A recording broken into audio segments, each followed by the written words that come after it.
राधे राधे दोस्तों, home science classes में आपका स्वागत है।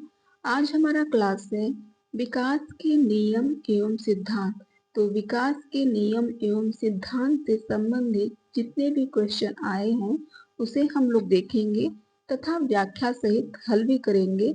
तो इसका जो है कि फर्स्ट क्वेश्चन पूछा है कि विकास के सिद्धांत के अनुसार मस्तिष्क की परिपक्वता खाली स्थान दिया गया है उम्र के मध्य होती है। तो विकास के सिद्धांत के अनुसार मस्तिष्क की परिपक्वता किस उम्र के मध्य होती है? तो यह जो है कि 6 से 8 वर्ष के मध्य होती है। विकास के सिद्धांत के अनुसार जो है कि मस्तिष्क की परिपक्वता 6 से 8 वर्ष उम्र के मध्य होती है। तो इसका आंसर ए सही हो गया। तो विकास के सिद्धांत के अनुसार मस्तिष्क की परिपक्वता 6 से 8 वर्ष की उम्र के मध्य आती है। विकास एक सतत प्रक्रिया है। विकास क्या है? एक सतत मतलब निरंतर चलने वाली प्रक्रिया है जो गर्भावस्था से लेकर प्रौढ़ावस्था तक सतत रूप से चलती है। इस प्रकार विकास के निम्नलिखित सिद्धांत, यह सभी जो है कि विकास के सिद्धांत हैं। तो पहला क्या है? भिन्नता का सिद्धांत। विकास जो है कि विभिन्न विभिन्न रूपों में होता है।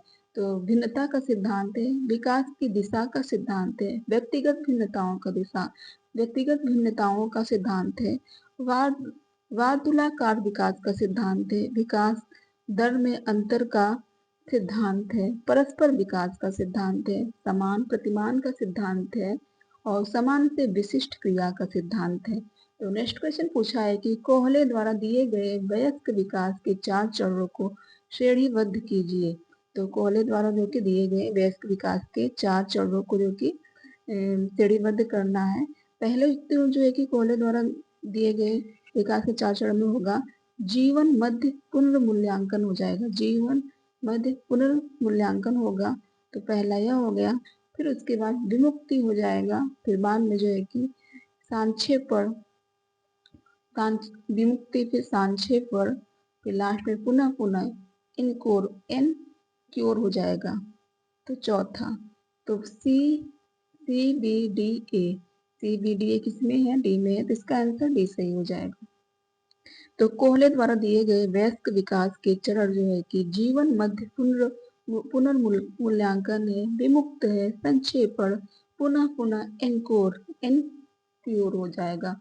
तो नेक्स्ट क्वेश्चन पूछा है कि लॉरेंस कोहलवर्ग के सिद्धांत के अनुसार नैतिक तार्किकता का विकास 6 चरणों में होता है। इन चरणों को श्रेणीबद्ध कीजिए। तो लॉरेंस कोहलवर्ग के सिद्धांत के अनुसार जो कि नैतिक तार्किकता का विकास 6 चरणों में होता है। तो इनके जो है कि 6 चरण जो कि इसमें दिया गया, इनको श्रेणीबद्ध करना है। पहले तो हम लॉरेंस कोहलवर्ग के चरण को जान लेते हैं। 6 चरण कौन कौन से हैं, तो बाद में श्रेणीबद्ध करेंगे। तो ठीक है। तो देखिए, यह लॉरेंस कोहलवर्ग के नैतिकता विकास का सिद्धांत के बारे में बताया है कि लॉरेंस कोहलवर्ग का नैतिकता विकास का सिद्धांत जो है कि बच्चों में नैतिकता और नैतिक तर्क के विकास पर केंद्रित है। इनका कौन सिद्धांत किस पर केंद्रित है? बच्चों के नैतिकता और नैतिक तर्क के विकास पर केंद्रित है। यह सिद्धांत बताता है कि नैतिक विकास 6 चरणों में होता है। इनका सिद्धांत जो बताता है कि नैतिक विकास कितने चरणों में होता है? 6 चरण में होता है, जो 3 मुख्य स्तरों में विभाजित है। पहला जो है कि पूर्व पारंपरिक है और दूसरा पारंपरिक और तीसरा जो कि उत्तर पारंपरिक। इन्हीं का जो है कि इन्हीं को 6 चरणों में विभाजित किया गया है। पूर्व पारंपरिक में भी 2 चरण में किया गया और पारंपरिक में भी 2 चरण में और उत्तर पारंपरिक में भी 2 चरणों में विभाजित किया। इन दोनों को मिलाकर जो कि 6 चरण हो गया है। तो लॉरेंस कोहलवर्ग के नैतिकता विकास के 3 स्तर जो है कि हैं, कौन कौन से? पूर्व पारंपरिक स्तर, प्री कन्वेंशनल लेवल है। इसमें जो है कि यह स्तर कितने तक का है? यह स्तर जो है कि 6 से 10 साल की उम्र के बच्चों में पाया जाता है। नैतिकता बाहरी कारकों जैसे दंड पुरस्कार पर आधारित है। इसमें पूर्व पारंपरिक में नैतिकता जो है कि बाहरी कारक जैसे कि दंड और पुरस्कार पर आधारित है। बच्चा अगर अच्छा कार्य करेगा, सोचेगा कि मुझे कि पुरस्कार मिलेगा। अगर वह कोई गलत काम करेगा तो जान जाए कि मुझे दंड मिलेगा। तो पहले चरण में जो है कि दंड और आज्ञाकारी उन्मुक्ता है। इसमें बच्चा जो है कि दंड और आज्ञाकारी उन्मुक्ता का होगा। ये देखिए, ओबीडियंस एंड द पनिशमेंट ओरिटेंशन हो जाएगा। ओरिएंटेशन हो जाएगा। बच्चे दंड से बचने के लिए नियमों का पालन करता है। बच्चा जो है कि दंड से बचने के लिए नियमों का पालन करता है। और दूसरे चरण में जो है कि साधन सापेक्षवाद उन्मुखता, कौन सा है? साधन सापेक्षवाद उन्मुखता है। इसमें जो कि individualism individualism and the exchange, बच्चे अपनी आवश्यकताओं और दूसरों की आवश्यकताओं को पूरा करने के लिए नियमों का पालन करता है। तो इंडिविजुअलिज्म एंड द एक्सचेंज में क्या करेगा बच्चा? अपने आवश्यकताओं और दूसरों की आवश्यकताओं को पूरा करने के लिए नियमों का पालन करता है। साधन सापेक्षवादी उन्मुखता, यह दूसरा चरण है। फिर जो है कि पारंपरिक स्तर, कन्वेंशनल लेवल में जो है कि यह स्तर 10 से 13 साल की उम्र के बच्चों में पाया जाता है। जो कि स्तर 10 से 13 साल की उम्र के बच्चों में पाया जाता है। इसमें जो कि नैतिकता, सामाजिक और अपेक्षाओं और नियमों का पर आधारित, इसमें जो कि दंड और आज्ञाकारी है। और इसमें जो है कि नियमों पर आधारित, सामाजिक अपेक्षाओं और नियमों पर आधारित है। तो तीसरा चरण जो है कि अच्छा लड़का अच्छी लड़की उन्मुखता है, गुड बॉय गुड गर्ल का उन्मुखता है। और इंटेंशन है। तो बच्चे दूसरों से अनुमोदन प्राप्त करने के लिए नियमों का पालन करते हैं। इसमें जो है कि बच्चे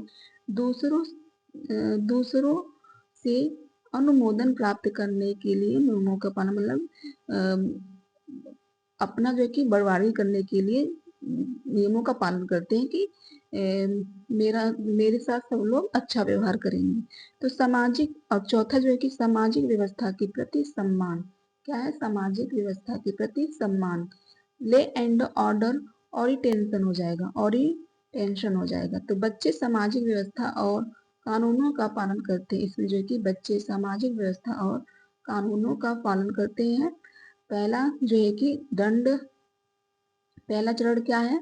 तो पहला चरण जो है कि दंड और आज्ञाकारी उन्मुखता है। दूसरे में जो कि साधन सापेक्षवादी उन्मुखता है। इसमें जो है कि बच्चे अपनी आवश्यकता और दूसरों की आवश्यकताओं को पूरा करने के लिए नियमों का, मतलब जैसा का तैसा, तुम जैसा मेरे साथ करोगे वैसा मैं तुम्हारे साथ करूंगा, तो ऐसा है। तो उत्तर पारंपरिक स्तर, पोस्ट कन्वेंशनल लेवल में जो है कि यह स्तर 13 साल की उम्र के बाद आता है। यह जो है कि स्तर 13 साल की उम्र के बाद आता है। इसमें नैतिकता, व्यक्तिगत सिद्धांत और मूल्यों पर आधारित है। इसमें नैतिकता जो है कि व्यक्तिगत सिद्धांत और मूल्यों पर आधारित है। तो पांचवा चरण में जो कि सामाजिक अनुबंधन, व्यक्तिगत अधिकार है, social control and the individual rights. बच्चे जो कि सामाजिक अनुबंधनों और व्यक्तिगत अधिकारों के आधार पर नैतिक निर्णय लेते हैं। सामाजिक अनुबंधन और व्यक्तिगत आधार में बच्चे जो है कि सामाजिक अनुबंधन और व्यक्तिगत अधिकारों के आधार पर नैतिक निर्णय लेते हैं। और छठवां चरण जो है कि सार्वभौमिक नैतिक सिद्धांत है। पांचवा जो कि सामाजिक अनुबंधन और व्यक्तिगत अधिकार है। और छठवां जो है कि सार्वभौमिक नैतिक सिद्धांत है। तो बच्चे सार्वभौमिक नैतिक सिद्धांत जैसे न्याय, समानता और मानव गरिमा के आधार पर नैतिक निर्णय है। इसमें बच्चे जो है कि न्याय नियमों में नहीं बने रहते हैं। इसमें जो कि खुद का निर्णय लेते हैं बच्चे। तो सामाजिक अनुबंधन और व्यक्तिगत अधिकार पांचवा है। और सार्वभौमिक नैतिक सिद्धांत जो कि छठवां है। तो महत्वपूर्ण बातें क्या है कोहलबर्ग के? तो बताए हैं कि कोहलबर्ग का सिद्धांत बताता है कि नैतिक विकास एक क्रमिक प्रक्रिया, क्या बताते हैं? नैतिक विकास एक क्रमिक प्रक्रिया है, एक क्रम में चलता है और हर कोई सभी चरणों में नहीं गुजरता है। क्योंकि हर कोई सभी चरणों में नहीं गुजरता है। कुछ लोग वयस्कता से भी पूर्व पारंपरिक और पारंपरिक स्तर पर ही रह सकते हैं। और जो कि कोहलबर्ग का सिद्धांत नैतिक दुविधा को सुलझाने में व्यक्ति की सोच और तर्क को समझने में मदद करता है। कुछ लोग जो है कि कोहलबर्ग के सिद्धांत जो कि नैतिक दुविधा सुलझाने में व्यक्तिगत सोच और तर्क को समझने में मदद करता है। तो जो है कि उदाहरण रूप से क्या है? तो उदाहरण रूप में जो है कि एक बच्चा जो दंड से बचने के लिए चोरी नहीं करता है, वह पूर्व पारंपरिक स्तर पर एक बच्चा जो अपने माता पिता को खुश रखने के लिए, पहला जो है कि एक बच्चा जो दंड से बचने के लिए चोरी नहीं करता है, वह पूर्व पारंपरिक स्तर है।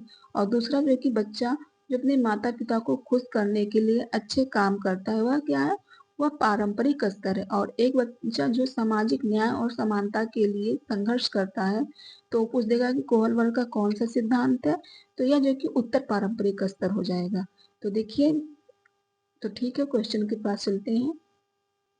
तो पहला चरण क्या है, आज्ञाकारी एवं दंड का है। फिर आज्ञाकारी दंड का है, तो इसमें देखिए आज्ञाकारी और दंड कहाँ पर है, तो आज्ञाकारी दंड जो है कि ई में है। तो देख लेते हैं, पहले जब ई मिल गया तो समझिए हमारा आंसर सही हो गया। तो देखिए ई नहीं, सॉरी, यह एफ ई नहीं है, आज्ञाकारी दंड जो कि एफ ई नहीं है, हाँ, तो यफ केवल डी में है। तो इसका आंसर जो है कि डी हो जाएगा, इसका आंसर डी सही हो जाएगा। फिर उसके बाद जो है कि आत्महित हो जाएगा, उसके बाद आत्महित, फिर जो कि पारस्परिक समझौते और अनुरूपता आ जाएगा, फिर अधिकार और सामाजिक व्यवस्था बनाए रखना, ऐसे करके क्रम वाइज है। तो फिर से पढ़ लेते हैं, कोहल वर्ग, लॉरेंस कोहल वर्ग जो है कि 1927 से 1987 के नैतिक विकास के 6 चरण हैं, जिन्हें आसानी से पहचाना जा सकता है। इन 6 चरणों में प्रत्येक चरण में नैतिक दुविधाएं उलझाने में अपने पूर्व चरण से अधिक परिपूर्ण कोहल वर्ग ने नैतिक विकास के सिद्धांत की अवस्था को सिद्धांत भी कहा है। पियाजे की तरह कोहल वर्ग ने भी पाया है कि चरण सार्वभौमिक होते हैं। पियाजे की तरह भी कोहल वर्ग ने भी पाया कि चरण सार्वभौमिक होते हैं, मतलब चरण जो है कि सार्वभौमिक होते हैं। बच्चों के साथ 20 साल तक एक विशेष प्रकार के साक्षात्कार प्रयोग करने के बाद इन निर्णयों पर पहुंचे। कोहल वर्ग के अनुसार उनकी नैतिक तर्कों की अवस्था सार्वभौमिक है, परंतु कुछ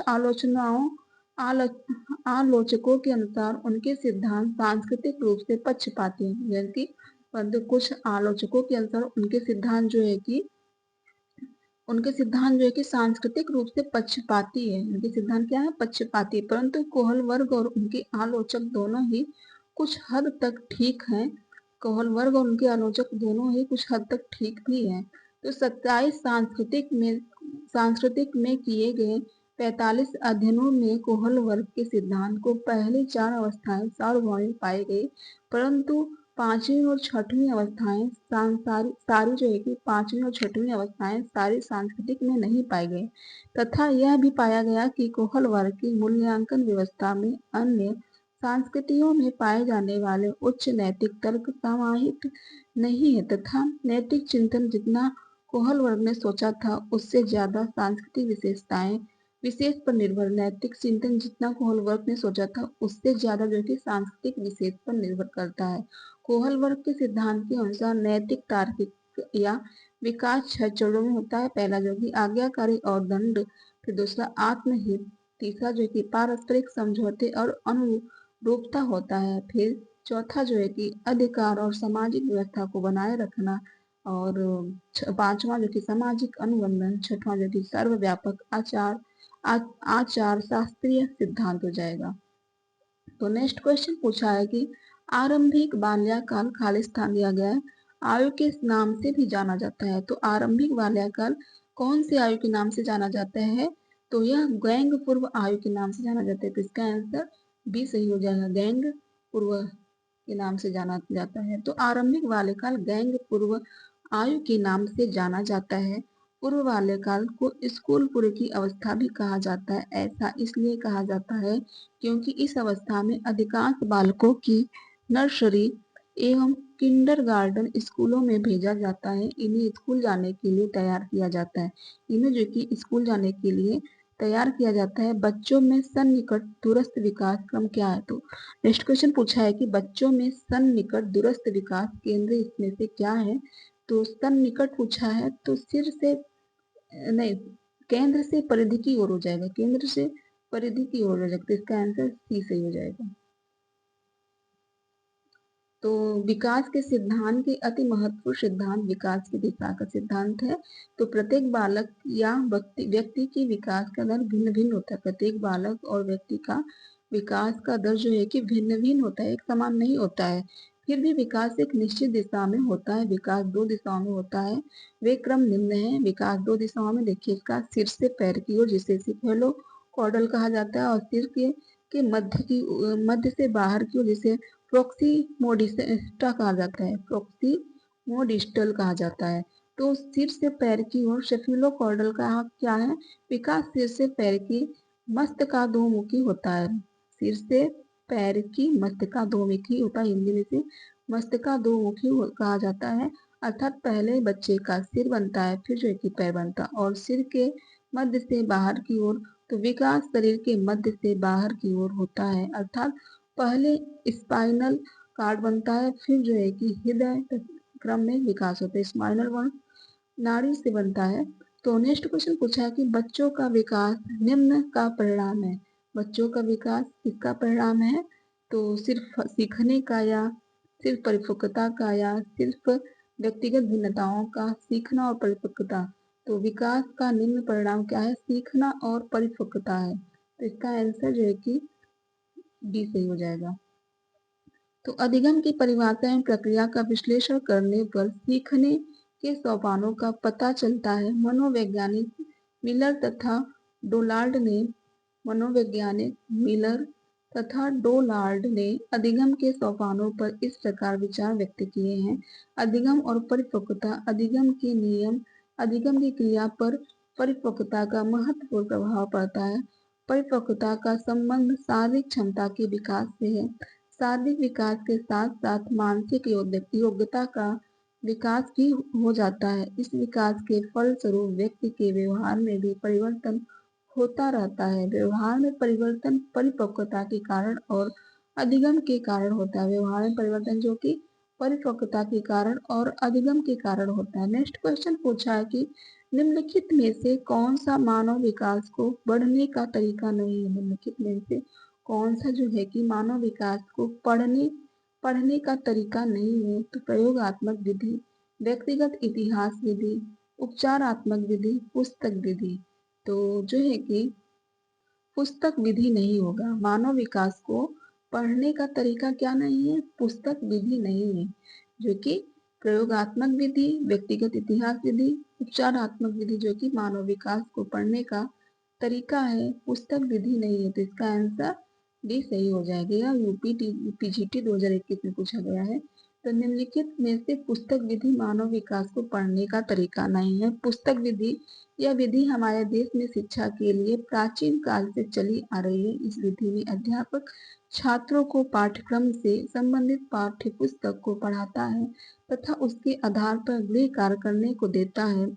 इस विधि का प्रयोग जूनियर और माध्यमिक स्तर के छात्रों के लिए अधिक लाभकारी पाया जाता है। इस विधि में विद्यार्थियों में पाठ्य पुस्तकों को रखकर याद कर लेने की प्रवृत्ति को हो जाती है, जिससे इसकी तर्क शक्ति का विकास नहीं हो पाता है।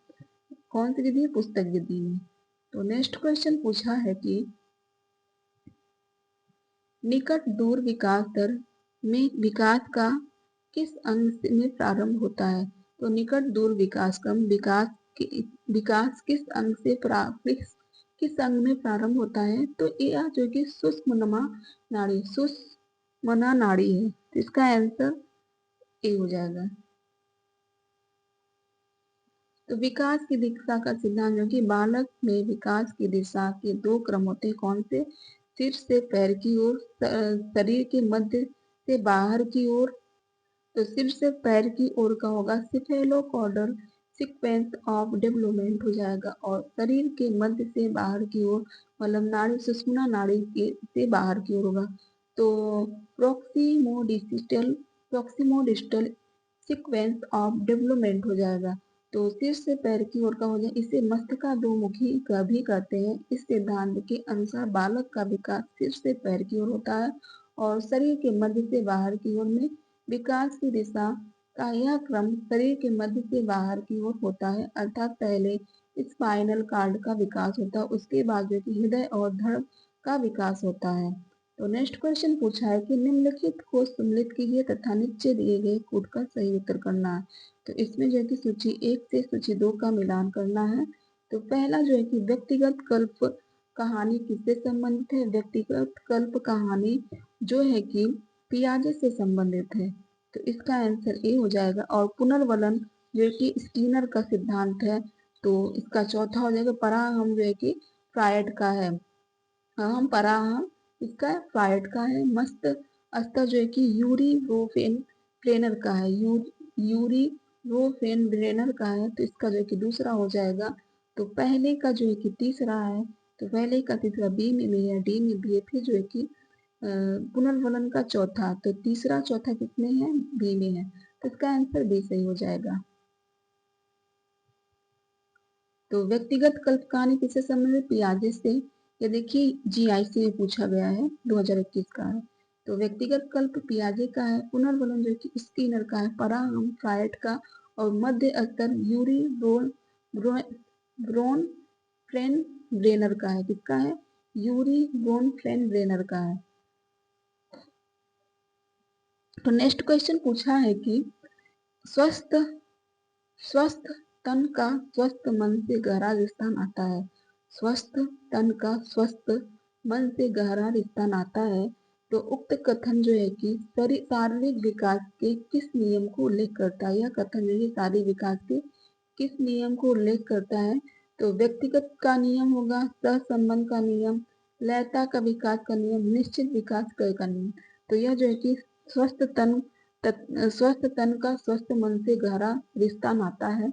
तो यह जो है कि सहसंबंध के नियम से संबंधित है, सहसंबंध के नियम से, तो इसका आंसर बी हो जाएगा।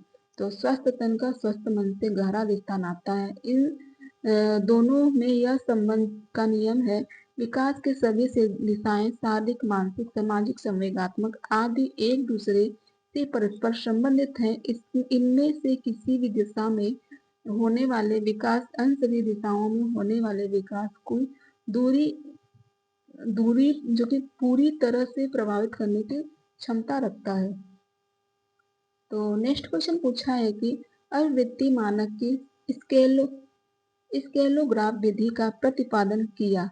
आवृत्ति मापन के स्केलोग्राफ विधि का प्रतिपादन किया, तो किसने किया, तो यह जो है कि हो जाएगा, तो इसका हो जाएगा गेटमैन ने किया। आवृत्ति मापन की स्केलोग्राफ विधि का प्रतिपादन किसने किया, तो गटमैन ने किया।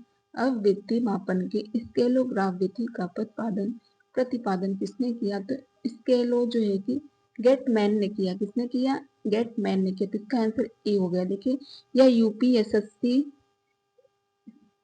एलटी में पूछा, उत्तराखंड में पूछा गया है। तो अब विक्की मापन के स्केलोग्राफ विधि का प्रतिपादन गेटमैन ने किया। इस विधि के कथन को जोड़ों में दिया जाता है। सहमति की मात्रा जितनी अधिक होगी, आवृत्ति अंक उतने ही अधिक होंगे।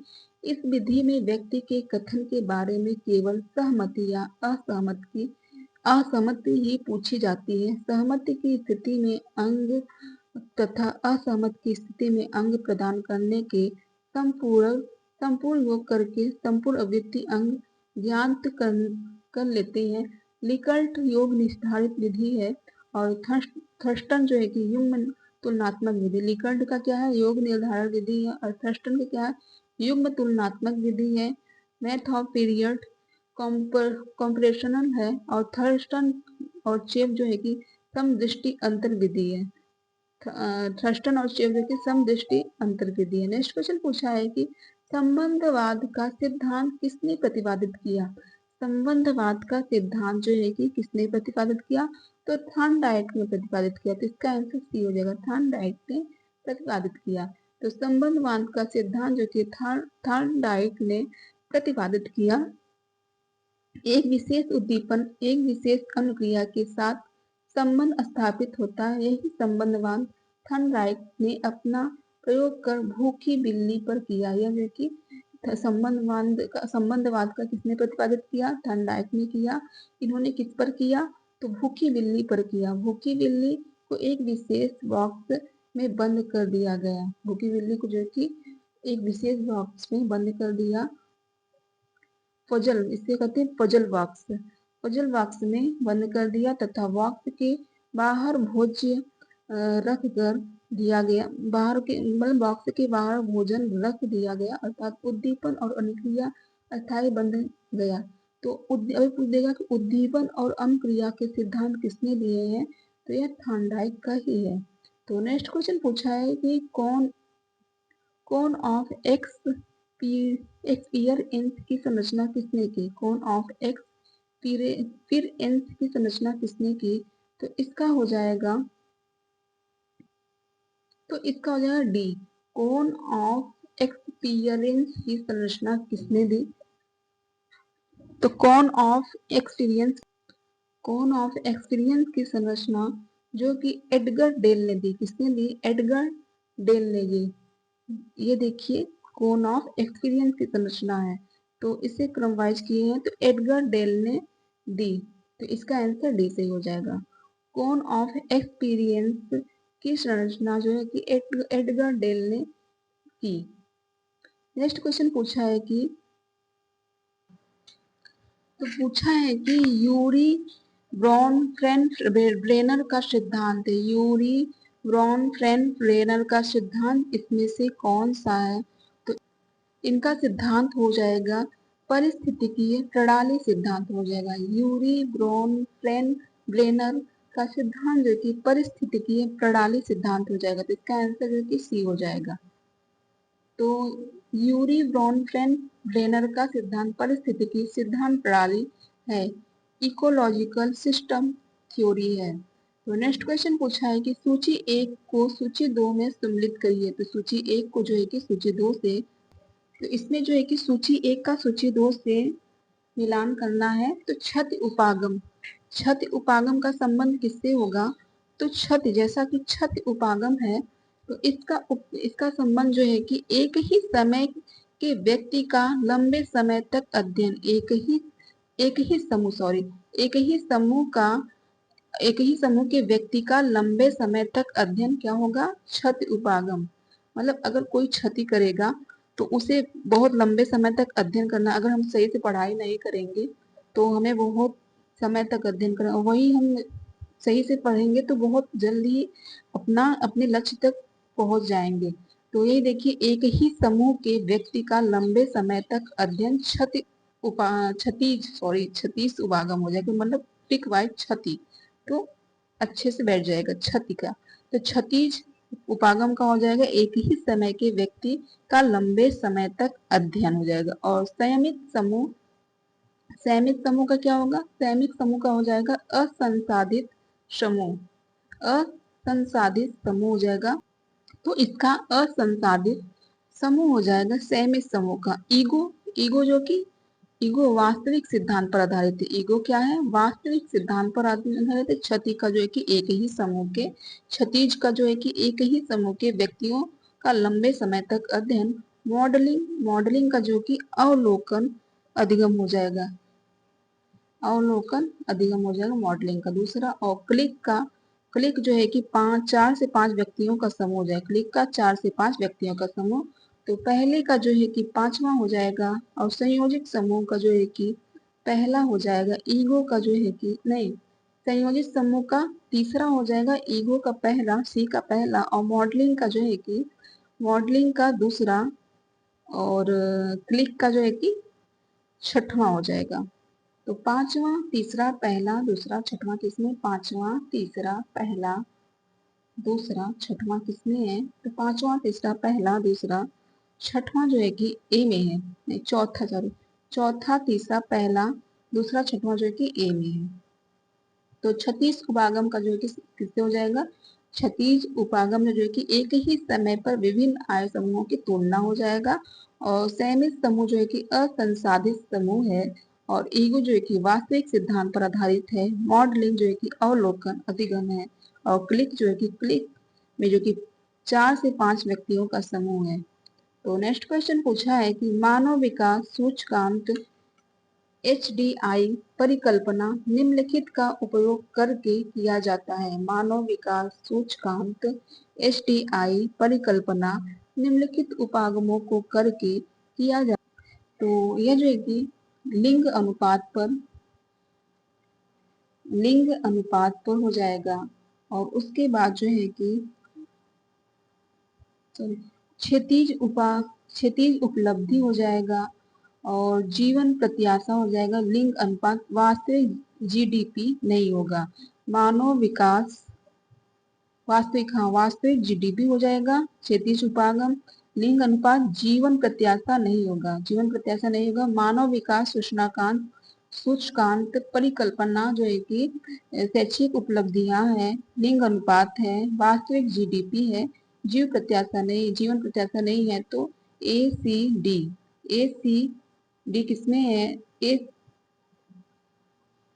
सॉरी, लिंग अनुपात नहीं है, हाँ बी हो जाएगा। तो शैक्षिक उपलब्धियां, जीवन प्रत्याशा, वास्तविक जीडीपी, तो पहला बी और डी सही है, पर लिंग अनुपात नहीं है, तो ए बी डी इसका आंसर जो है कि सी सही हो जाएगा। तो मानव विकास सूचकांक जो है कि ADI परिकल्पना इसमें नहीं है, लिंग अनुपात में नहीं है, तो शैक्षिक उपलब्धियां हैं, जीवन प्रत्याशा है, वास्तविक जीडीपी है, ये सभी जो है कि मानव विकास सूचकांक परिकल्पना का उपयोग करने की क्रिया है। तो नेक्स्ट क्वेश्चन पूछा है कि सूची 1 में दिए गए विस्तार एवं विकास पहल के प्रस्तावों के नाम को सूची 2 में दिए गए उनकी परियोजना स्कीम के साथ सम्मिलित करें जिसमें वे जुड़े हुए हैं। तो परिकल्पना परियोजना को सम्मिलित करना है। तो अल्बर्ट मेयर किससे जुड़े हैं? तो अल्बर्ट मेयर, जैसा कि हम लोग जानते हैं अल्बर्ट मेयर किससे जुड़े हैं, तो अल्बर्ट मेयर जो है कि इटावा परियोजना से जुड़े हैं। अल्बर्ट मेयर जो है कि इटावा परियोजना से जुड़े हैं, तो इसका पहला हो जाएगा।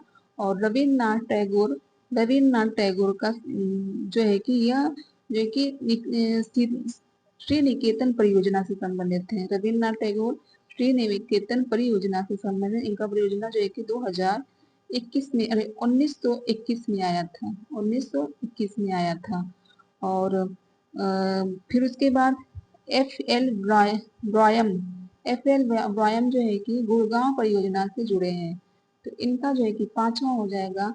तो पहले का चौथा किसमें है? तो BCD में भी है। और रविन्द्रनाथ टैगोर श्री निकेतन परियोजना तो पहला, तो डी है, तो इसका आंसर डी सही हो जाएगा। और MK गांधी का, जैसा कि आप लोग जानते हैं, सेवाग्राम ग्राम परियोजना से है। और स्पेंसर हेच का, तो इनका संबंध कि मार्थंडम परियोजना से है, तो इसका आंसर डी सही हो जाएगा।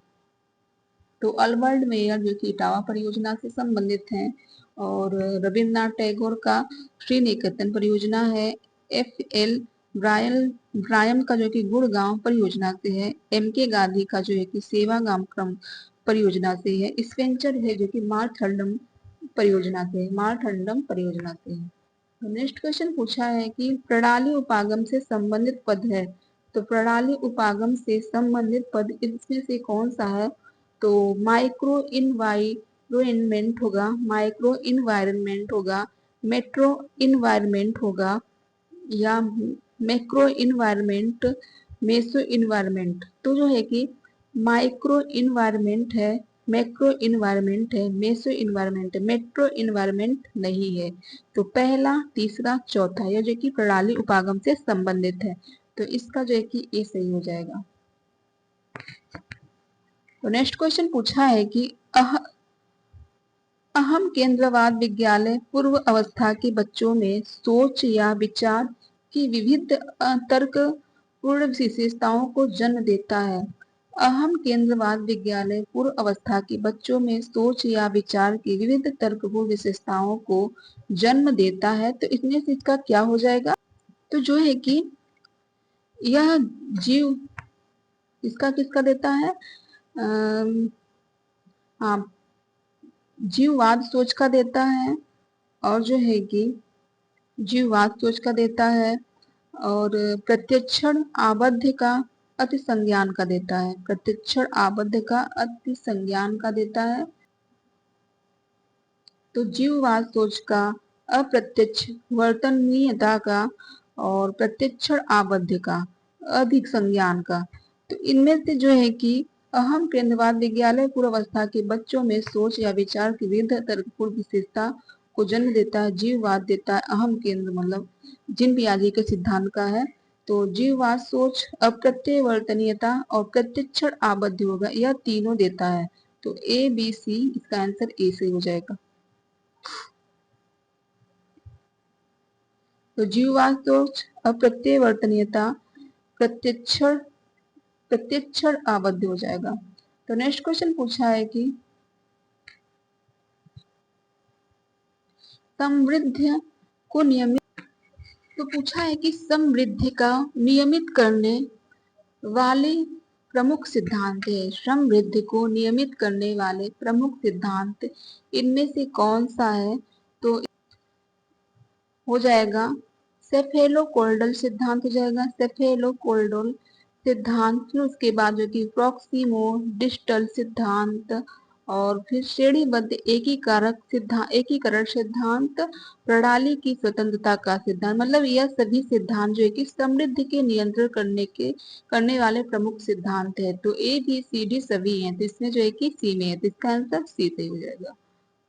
तो समृद्धि को नियमित करने वाले प्रमुख सिद्धांत है सेफेलोकॉर्डल सिद्धांत, प्रॉक्सिमोडिस्टल सिद्धांत, श्रेणीबद्ध एकीकरण का सिद्धांत, प्रणाली की स्वतंत्रता का सिद्धांत। तो सेफेलोकॉर्डल सिद्धांत क्या होगा? तो बताता है कि विकास सिर से नीचे की ओर होता है। इस सिद्धांत के अनुसार बच्चे पहले सिर, फिर हाथ और फिर जो है कि पैर का नियंत्रण हासिल करता है। पहले जो है कि सिर, फिर हाथ, फिर पैर, कम ऐसे ही क्रम वाइज रहता है। प्रॉक्सिमोडिस्टल सिद्धांत में क्या है? तो प्रॉक्सिमोडिस्टल सिद्धांत में जो कि यह सिद्धांत इस विचार को बताता है कि विकास शरीर के मध्य से बाहर की ओर होता है, अर्थात पहले स्पाइनल कॉर्ड बनता है, फिर जो है कि हृदय बनता है। मध्य से बाहर की ओर पहले स्पाइनल कॉर्ड, फिर जो है कि हृदय बनता है। तो उसके बाद जो है कि श्रेणीबद्ध एकीकरण सिद्धांत में क्या है? तो श्रेणीबद्ध एकीकरण सिद्धांत जो है कि यह साधारण कौशल आमतौर पर अलग और स्वतंत्र रूप से विकसित होता है। यह साधारण कौशल जो है कि आमतौर पर अलग और स्वतंत्र रूप से विकसित होते हैं, लेकिन यह सरल कौशल अधिक जटिल लोगों में एकीकृत होते हैं। यह जो है कि सरल और अधिक जटिल लोगों में एकीकृत होता है। और डी जो है कि प्रणालियों की स्वतंत्रता का सिद्धांत। प्रणालियों की स्वतंत्रता का सिद्धांत में क्या है? तो यह जो कि प्रणालियों की स्वतंत्रता का सिद्धांत बताता है कि विभिन्न शरीर प्रणालियों अलग अलग जगहों पर परिपक्व होते हैं। विभिन्न शरीर प्रणालियों जो है कि अलग अलग जगहों पर परिपक्व होती हैं। उदाहरण के लिए शिशुअवस्था के दौरान तंत्रिका तंत्र अत्यधिक विकसित होता है। तंत्रिका तंत्र में मस्तिष्क और तंत्रिकाएं सम्मिलित होते हैं, जो कि पूरे शरीर में फैली होती हैं। तंत्रिका तंत्र में मस्तिष्क और तंत्रिकाएं सम्मिलित होती है, जो पूरे शरीर में फैली होती हैं। तो नेक्स्ट क्वेश्चन पूछा है कि खाली स्थान दिया गया है। एक अवांछित भावना है किन लोग आपको एक अवांछित भावना है कि अन्य लोग आपको हानि पहुंचाने का प्रयास करता है। तो कौन कौन सा जो है कि इनमें से अवांछित भावना है जो अन्य लोग आपको हानि पहुंचाने का प्रयास करता है? तो सम संविभ्रम, जो कि भ्रम जो है कि अवांछित भावना है जो अन्य लोग आपको हानि पहुंचाने का प्रयास करते हैं। तो पेरेनोइया है, इसका आंसर सी हो जाएगा। संविभ्रम संविभ्रम एक अवांछित पेरोनोइया एक अवांछित भावना है। तो अवांछित भावना जिससे यह पता चलता है कि कोई हमें हानि पहुंचाने की कोशिश कर रहा है। यह एक मानसिक अवस्था, यह क्या है? एक मानसिक अवस्था जिससे कुछ असंभावित होने की फीलिंग होती है। तो ठीक है, नेक्स्ट क्वेश्चन को देखते हैं। पूछा है कि वह सिद्धांत जो अनुकृत अथवा प्रेक्षण ज्ञान पर बल देता है कहलाता है। वह सिद्धांत जो अनुकृत अथवा प्रेक्षण ज्ञान पर बल देता है तो क्या क्या कहलाता है? वह मनोसामाजिक सिद्धांत या साइकोसेक्सुअल सिद्धांत या सामाजिक सिद्धांत या सामाजिक सांस्कृतिक सिद्धांत होगा। तो वह सिद्धांत जो अनुकृत अथवा प्रेक्षण ज्ञान पर बल देता है तो वह सामाजिक सीख का सिद्धांत है। तो अनुकृत प्रेक्षण ज्ञान पर बल देता है सामाजिक सीख का सिद्धांत। इसका आंसर सी सही हो जाएगा।